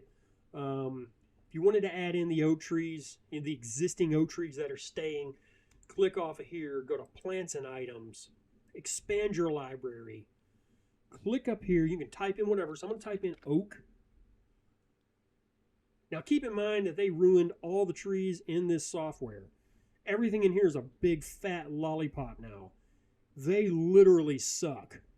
Every tree in here sucks. So what you can do is you can go ahead and set. See, it's going to come in. You need to unlock it just like this. And then you can locate, Control C, Control V, to wherever your trees are. See, oak, elm. It's an elm. This is actually a... And then we can adjust these in 3D. But look how terrible these are. I mean, have you ever seen a tree that's a fat, giant lollipop? This is absolutely atrocious. And there's nothing. There's literally all the trees that were really, really good. Every single one of them are gone. My entire favorites of trees are gone. Everything is these terrible lollipops.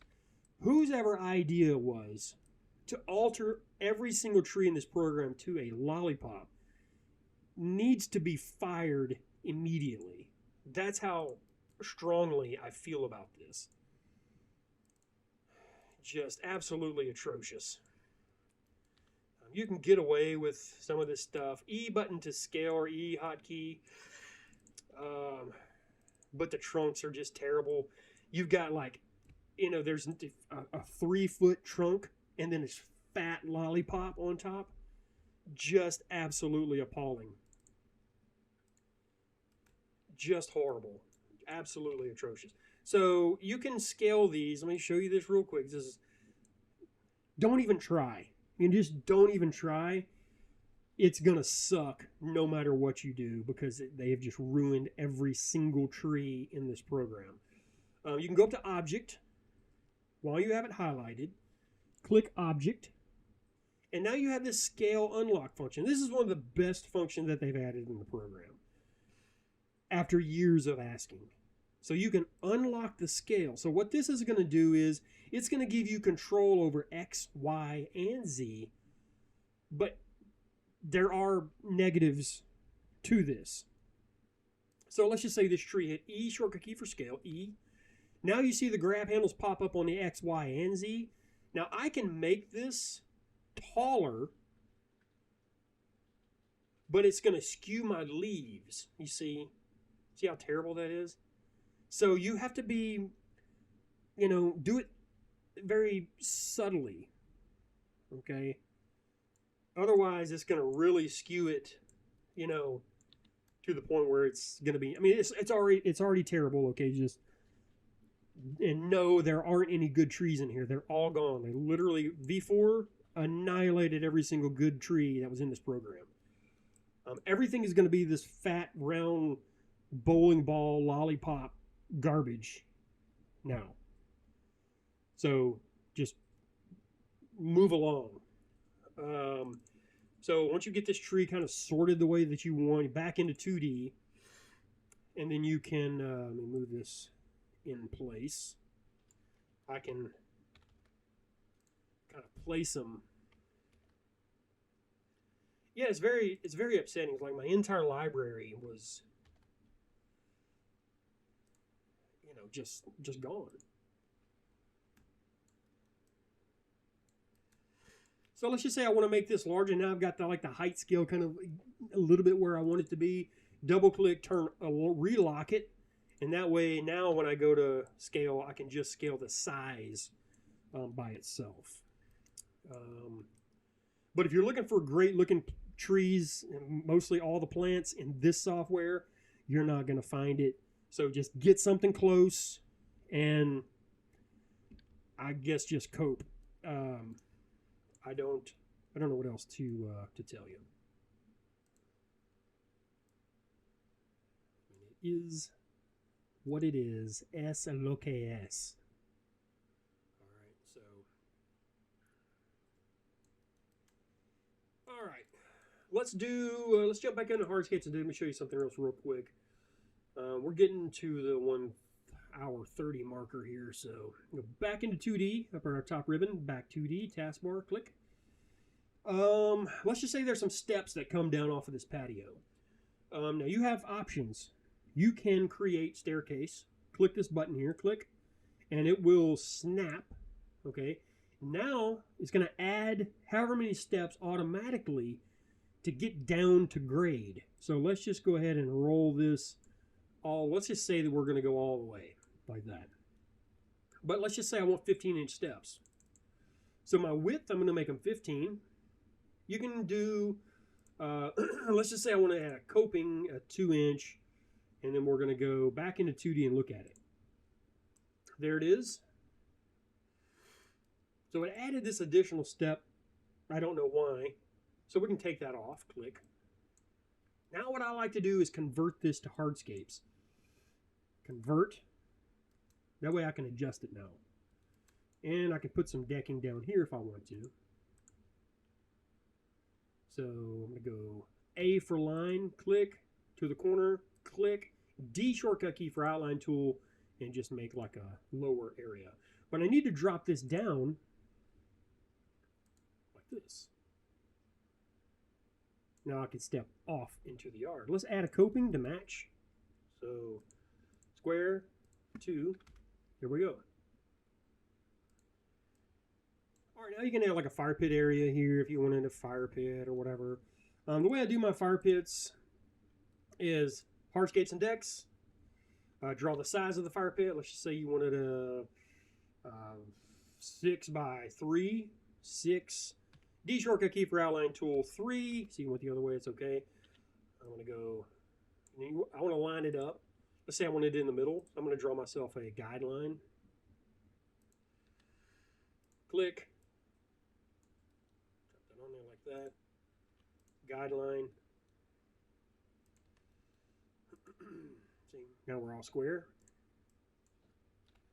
Now what I do is I get my height right. So I'm going to go 12, 13, 14, 15, 16, or whatever it is that you want. Now I want to offset this. So D shortcut key to outline. I'm going to click this. I'm going to go inside, and you can do whatever you want. Go one. Oops. See how I went on the outside, and I'm dragging inside. They were supposed to fix that. They did not. So I'm going to go escape, -1, like this. Now I'm going to drop this down, 1, 2, 3. Now I have a fire pit. And you make that 10 or whatever it is you want to make it. I'm just showing you the basics on how the quick, easy way to make a fire pit. So, our custom fire pit. Draw your outline, offset, your interior, whatever your coping is, could be 8, could be 10, could be whatever you want. Drop that down like -3. And then in material stage, let's change this back since it changed on us since we added our decking.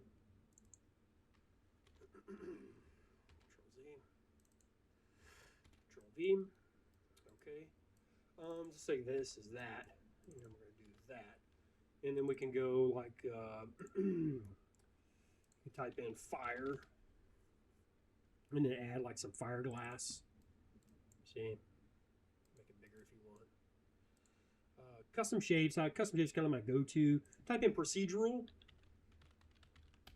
Hit enter. Here's all your fires.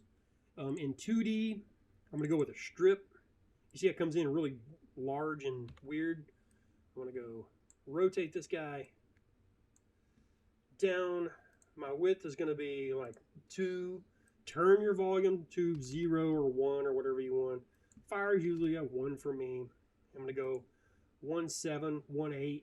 If I'm at 1 inch, it makes my fire larger. There we go. Here's your fire pit. Draw your decking around. Steps. Access to your door over here. We're not going to get into house modeling because there are tons of other videos already on house modeling. This is just basic, hey, how to get set up. We're getting set up. Well, I don't have any 3D grass. That's okay. Materials. Quick jump to materials up top. So there's plants. Quick jump to presentation. We're going to go to materials. Click that. Double click the grass. If you're on the VIP 3D, the full version VIP 3D, you're going to get 3D grass. Down here at the very bottom is 3D grass. Click that. There's 3D grass. And check your visible while designing. Check. Set to default. Click. Now that way, everything's going to be set up for you when you go to put it back in. So that is a quick, basic introduction to get you started. If you just downloaded the software, this is going to get you going in the right direction. This is, hey, my foot is in the right direction. This is where I'm at to get you started. So you're not lost and sitting there for 3 hours, 4 hours trying to figure out, well, I don't even know how to do anything. Watch this video from start to finish as you have been doing. Hopefully you're not skipping around. Watch it all the way through because there's pertinent information from beginning to end, even though it is a 1 hour and 40-minute video. But that's okay. It could be a 3-hour video and we could really get into depth, but we already have tons of videos on the next steps to get you your house model going, how to section in houses, you know, more intermediate to advanced work on complex and semi-complex house modeling, how to add roofs and different things like that. We can add some roof here to this shed. Let's just say that here's a house right here. Go to full roof. There's a roof line button. Once you have this highlighted, turn that on. Okay. Now, the shed does not have a 12-inch overhang. If I want this to be a gabled shed, I'm going to hover my mouse over each face. Click. You're going to see a blue grab handle. That means that this section is highlighted. So now what I'm going to do is I'm going to hold Control, and I'm going to click this section. You'll see another blue grab handle. So I know both of these sections are highlighted. You can only do 2 sections at a time. You can do 3, but then you'll know what I'm talking about on why you do 2 at a time. Over here in your drop-down menu under Style, click Gable. And there you have it. You have your little shed roof. You can just make the front overhang by clicking where just this is highlighted. You see the purple grab handle. And then just add the overhang on this side. Same thing with the back. Click, purple grab handle. You know this is only the face that's selected. There we go. Roof returns. Oops. Click this face. Roof returns. If you want to do roof returns, you go left, right, both, hip, gable, however you want to do that. All your adjustments are here. These are for more complex, intermediate to advanced type users, but I'm just going through the buttons right now for beginner and entry level, just so you can kind of you know where I'm going here. I know that I move pretty fast because I'm at the advanced stage in this. But just to get you going, You'll catch up eventually. Just don't get frustrated. You're going to get this. This is a very rudimentary program. It's very, very simple. You want to add gutters. There's your gutters. It's going to automatically add them. It'll automatically add downspouts. All of your downspout customization is here. Your gutter, if you double click the gutter, you have all sorts of different gutter types. That's going to be over in your library that you can select through. I usually stay with crowns. That's kind of a basic gutter. So there's that. In the house stage, if I click expand my library again, I'm going to click off on my gutter profiles. I'm just going to type in doors. All my doors are going to pop up. So I can put in like a double. Let's see if they have one in here. They don't.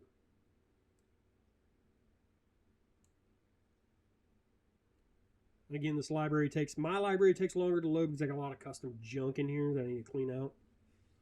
So it's going to take forever. There we go. These are access doors for kitchens, outdoor kitchens and such. Garage doors are all in here. So you can, let's see, I think this is a garage door over here if I wanted to go. It'll automatically snap to the house also. And you can adjust because remember we dropped our terrain. You can also scale these with the object. If you want to unlock it and scale these different ways, you can do that. Let's see if I can find the double door that isn't glass. There's a lot of good doors to choose from here. I don't have any double doors that are... So we're just going to have to make do. So what we're going to do is, we'll take this 6-inch double. Okay, we're going to put it in. Auto elevation, 0. Let's put this down to, there we go, like this. I was like, well, I want it to be glass. It's okay. Never fear. Material stage. Double click the window the material that you want. Control C. Double click the glass. Control V. Control V. And now there you have it. Double click the door. I want brass harbor. I want black. Change the same. It'll change it to the same. So that's how you do that. Each individual face that you click on, you see how it's highlighted red? So you can change each individual face to something completely different if you wanted to do that. So this works well with houses with different, you know, like, hey, this is a siding over here on the side, but this is brick on the back type of thing. You can do that. So that's a quick run through materials. In the material stage, let's just say you have all these new functions in the VIP 3D version. Normal, roughness, and they're going to all see the height of this one popped up. This is going to set the depth. It's going to make it kind of look, you see how it kind of looks like it's 3D? So watch the groove or the grout joint here. If I turn this off, watch it. See how it closed? It made it shallow or deep. Roughness, we change the roughness. Metallic, be very careful using metallic because it will cause like hallucinations when you start to add other materials around. Like in your presentation when you make your videos, there'll be like a haze around it. So be very careful using the metallic function here. Normal, see it's going to close. You see, watch the gap. Where's that? There we go. See there? It gives a little more shadowing, effect. So play with these accordingly,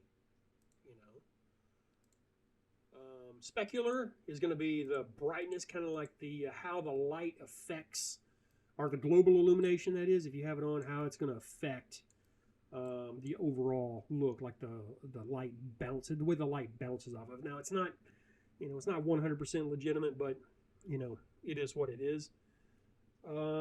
Here's your sliders again, all your slider color palette. You can edit this whatever color you want. If you want custom tints, here's your color code, your hex color keys. So if you have like, if your client has specific Sherwin-Williams colors with hex, you can input that value here. It'll change it to that. Sometimes in this program, it's not very well optimized. Sometimes it just won't be right, even though the color key is exactly the same, depending on the material. So just make sure that the material is going to be able to accept that. Sometimes they'll come out pink or orange or some weird color like that. It's going to be hit and miss. So this is where you do that if you have a specific hex color code that you want to use for any, like a siding or a paint color or trim or something like that. This is where you put that in, is right here. So you click the settings, the cogwheel here, advanced, and then put in your hex number here. This is going to be like a manual. You can manually turn things like that if you want to change this manually, or you just use the sliders, which is the easiest thing to do, is use the sliders. Okay, what else we got here real quick? Let's jump to planters.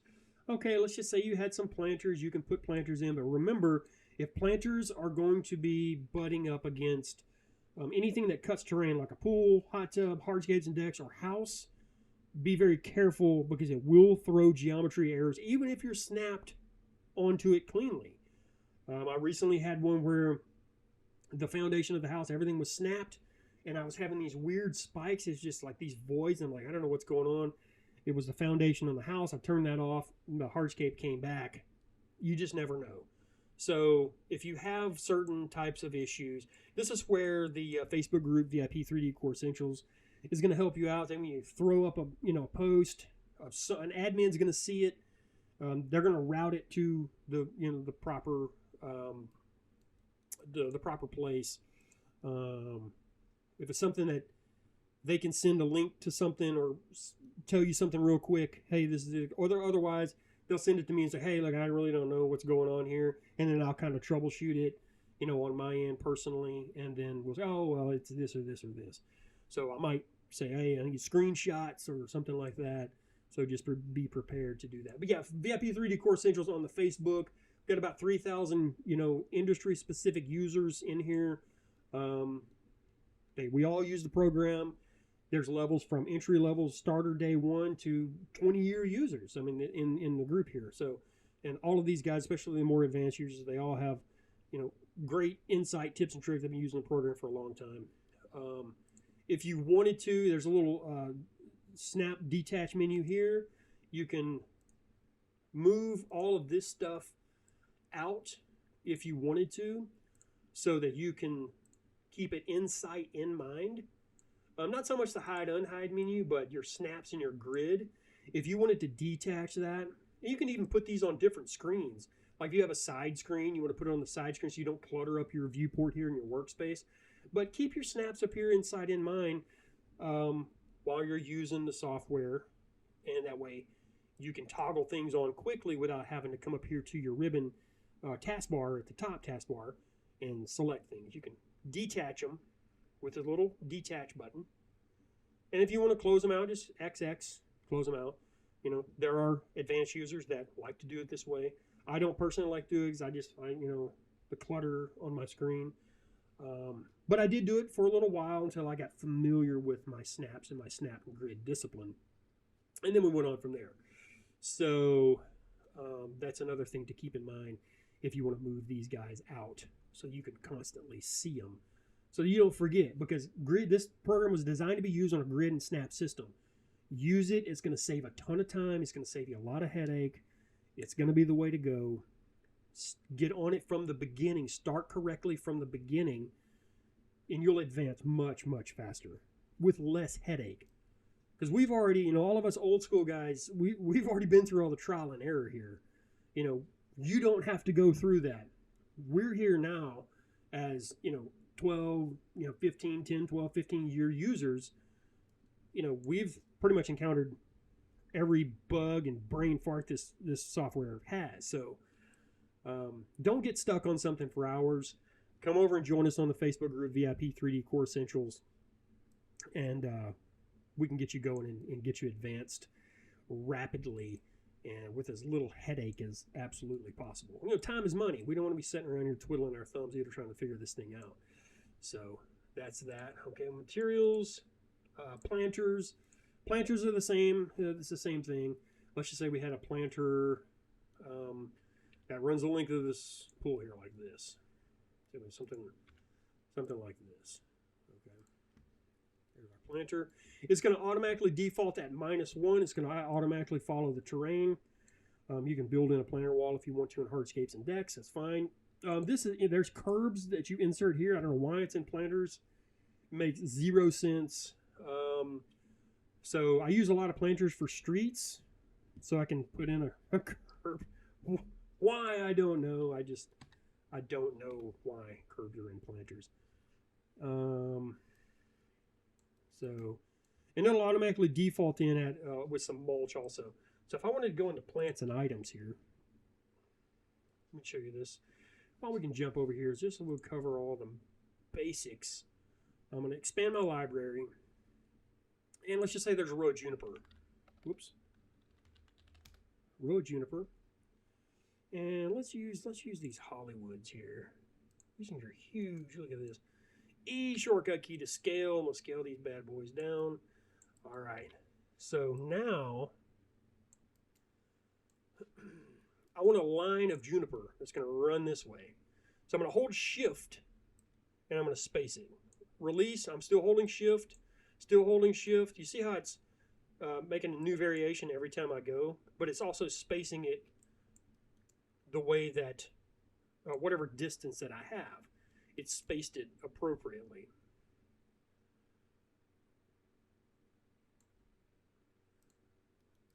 So that's how you use the shift key to insert multi, or if you had a bunch, there's an insert multi right here. If you click that, now every time I click, you see, it's going to drop in, escape, it's going to drop in as many of them as I click, and they're all going to be different variation.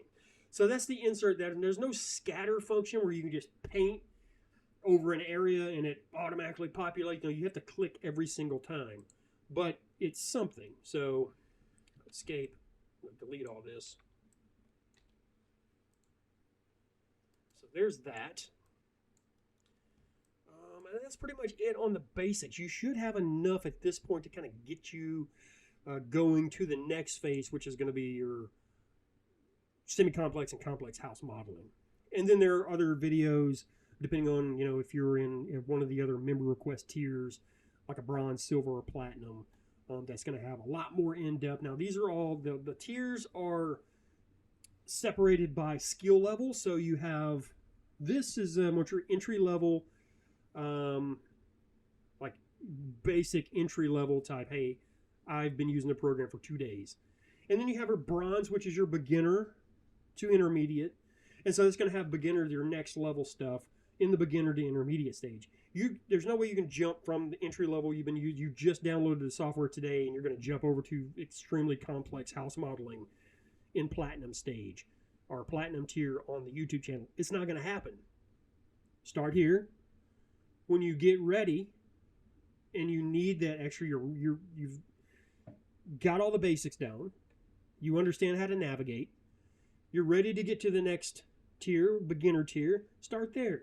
And then when you get past that, hey, I'm ready to get to the next tier. There silver tier. That's going to get you into that stage for the next level. And then from there, you go to platinum, which you're going to get into really complex stuff. You know, really getting in there and getting into like some tiny, minute details, like the little tiny details. You know, super custom stuff. You know, custom shapes, different styles, you know, house models. It's just like it gets really intense. So start here, work your way up. Don't jump all the way to the you know, Z and skip everything from A to Z. Start at A, learn correctly in order, and you're going to be fine. You'll pick it up. You'll pick it up. It's a very simple program, very, very simple. Just don't get frustrated. You can't get frustrated. Everybody's going to learn at a different pace and a different level. You know, this video is probably moved too fast, even though it's an intermediate, entry-level video for entry-level users. So, just the good thing is you can stop it, start it, slow it down. But you're going to get there. You're going to get there. Don't worry. Again, come see us over the Facebook group, VIP 3D Core Essentials. That way, as you're moving along on this entry level stuff, you're like, okay, hey, look, I'm ready to get to the next level. What do I do? All right, well, post up. There's tons of people in here, industry that we all use Structure Studios exclusively. So, you have a lot of support, especially tech support. Hardware, your computer, driver updates, Windows updates, things that directly affect this software in particular, being an x64 based software. All of that stuff as well as like quick tips and tricks. Like, there's a ton of different ways to do things. Everybody does it, how they do it. But there's just tons of different ways to approach every different stage out there. So don't get stuck. Don't get frustrated. If you get stuck, don't sit there for 3 hours and waste half a day. You can come over to the VIP 3D Core Essentials group on Facebook and post. Somebody's going to get back to you. Pretty much, I got a screen up all day long. It's like I run 24/7 support for this developer and get paid $0. You don't even get acknowledged. But I do it for you guys. I do it for the users. I don't want you to have to go through the same trial and error that I went through for years trying to figure everything out. So you don't have to do that. We're going to eliminate all that for you. So come over and see us on the Facebook group, VIP 3D Core Essentials. If you have any questions, comments, anything like that, use the comment section, hit us up, and then we'll get going on you guys. If you got any questions, like I said, the best place to reach us is VIP 3D Core Essentials on Facebook. And yeah, we'll get you going in the right direction. So hopefully this helped. If it did, give us a thumbs up, give us a like, share with your friends and colleagues, and then we will catch you on the next one. Always be creative. Hey, and don't get frustrated. We'll catch you on the next one.